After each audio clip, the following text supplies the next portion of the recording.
Hi, Thomas C. Chavez here again.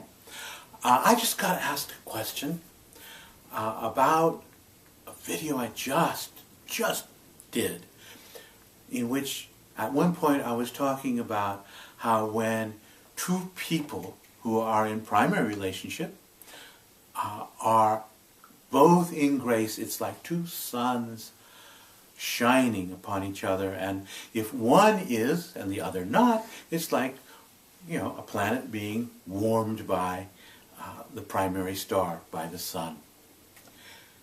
And the thought came up, well, that creates a situation where the person who absolutely is in grace might just say, well, all right, you're cold and hard, and I'm warm and and expansive. I think I'll go be expansive somewhere until you figure it out. And yes, you might, and you might not. One of the things that we have learned is that when one of us, me, or my personal beloved, or my good friend, or anyone at all, is in self-protection, trudging around the compass of self-protection, deciding that I'm an enemy, deciding, the demonizing and fighting and, getting all the way to annihilation, and I better not be around them when they're holding a knife. They cannot be talked to. Because when we are hunkered down in self-protection, I'm protecting myself from attack. And if someone over here who I didn't think is my friend comes and tells me, hey, you're wrong. You're full of poo-poo there. You too? You're against me too.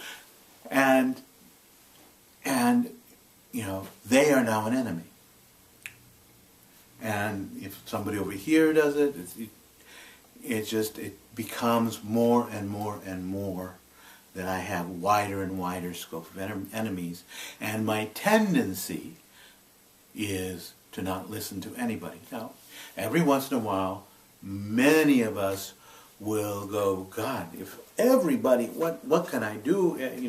How can I deal with this better? And there are lots and lots of skills that are taught, and so there's a little more and a little more of people, just going, all right, I'll listen, But we're talking about natural tendencies here. And the basic natural tendency is that if I'm in self-protection, I protect myself against your good advice. What works much better, and not better enough to be really satisfying, but much better than telling, is listening. Is just listening. If I am in the compass of self-protection, and I am telling myself a story about what's wrong and why you are wrong and why he is wrong and she is wrong and whatever, if I blurt out that story and put it out and say it, I'm no longer pushing it through myself and cycling it, and the intensity of my story and my need to believe that story drops. The more I disgorge, the more room there is in me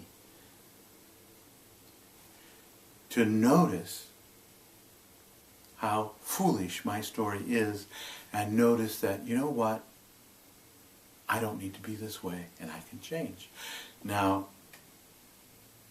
if I have been schooled in the compass way, and I believe utterly in my bones that the state of consciousness I'm in, no matter how I got there, no matter how quickly, no matter how I defend it, is my choice, and that I can re-choose,